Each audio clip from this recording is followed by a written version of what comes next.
This is a brief tutorial to show you how to double check to make sure that your Turnitin Dropbox is enabled for your students.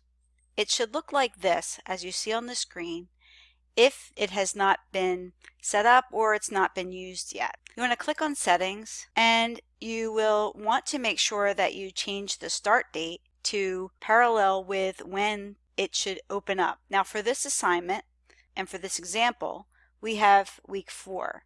So for week 4, for this session that we're working in, you'll see that I put the date of September 24th. Then your due date will be when it is due on that Sunday. So for the purpose of this one, we have the 30th. Feedback release date. You want to make sure that this is opened up so that your students can receive feedback as soon as they put it in the Dropbox. So you want to make sure that this is set up on the same time as your start date.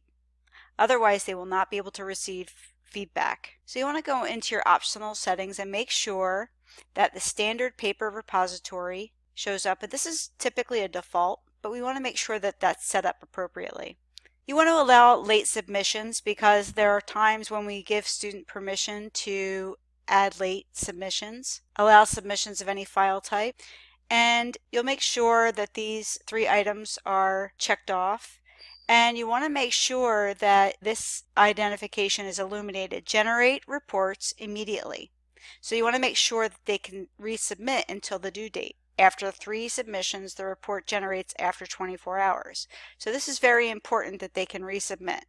Typically, as I mentioned, this is usually part of your default setting, but if it's not, you want to make sure that that's changed. Then you would click Submit. Right here you'll have a small check with a green highlighted area that says settings were saved successfully. And now your Dropbox is ready to use.